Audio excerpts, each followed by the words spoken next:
Price reductions are a critical skill to be a great real estate agent. There is no doubt that you're going to go through completely different market cycles, from a rising market to the top of market to ultimately a declining market and then the bottom of the market cycle. And there is a chance that you're going to take on a listing, and ultimately it might be from beginning, or ultimately you're taking on an expired listing, which is going to have a change in relation to price.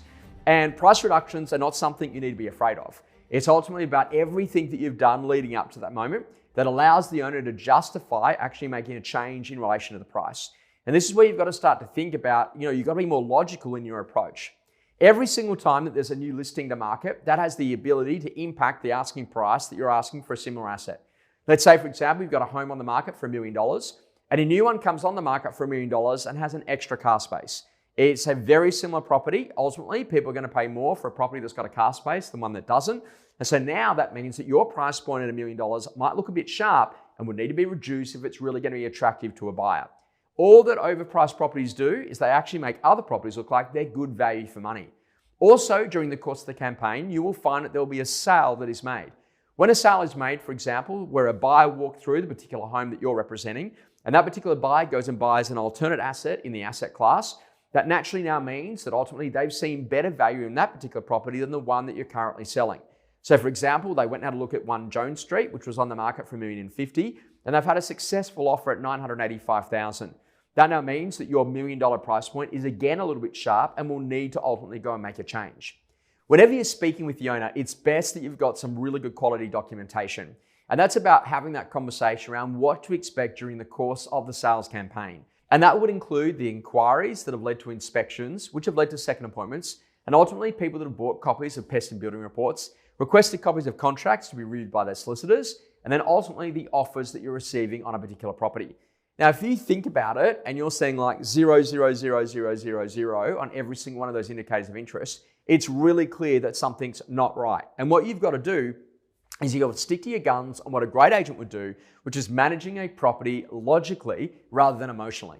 So by day 9, we need to make sure that we've got plenty of second appointments. So then by day 14, we need to make sure that we've got plenty of offers on properties so that naturally the owners know that they've actually got decisions to go and make.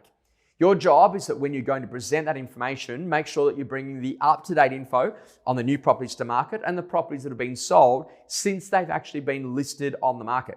Then actually make some appropriate recommendations and give them some options.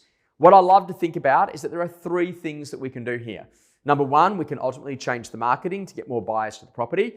Number 2, we can actually change the sales methodology in relation to the pricing or the quote. Or number 3, maybe there's something else that I'm just not seeing. What are your thoughts? What I love about that approach is that naturally you're giving them a choice, not just the price reduction in isolation. And then when they ask you, what do you think we should do? I say, well, I think that we should do both number 1 and number 2, which is a change in what we're doing in relation to pricing. Maybe we're pushing out the auction date, bringing forward an auction date. Maybe we're changing what we're quoting if we're allowed to quote. And in addition to that, the conversation is that we're definitely going to throw more money at it from a marketing perspective. What is critical from the owner's perspective is that if you do get a price reduction, that you need to get a buyer through in the following 24 hours so that price reduction actually equals buyer activity. If you've got an owner that's particularly unmotivated, or maybe in a marketplace where there's lots of property that are available right now, then what you've got to go and do is you've got to do better quality buyer work. If you get a buyer through on a Monday, Tuesday, Wednesday, Thursday, and a Friday, by Saturday, your owner will be more motivated to sell. And your job as an agent is to go back through old inquiry and to see how many of those buyers have still got some level of appetite to want to go and purchase. Have a look at previous campaigns. We've represented that buyers would have walked through of a similar style of asset in the last 12 months and call back through those buyers and see whether or not they'd like to come and see that particular property that you've got on market. What's really important is that advertising desperation, like owners must sell, owners motivated to sell, new price, must be sold. All that does is make buyers think, you know what, there could be a bargain here and there's actually something wrong on this particular property. If you think about it, we've actually repriced the asset or new price. So it's the easiest way to communicate there's been a change in relation to that particular property. And your job is to get more buyers to that property and ultimately get them an offer to go to consider. This is a really important skill inside of your residential real estate career.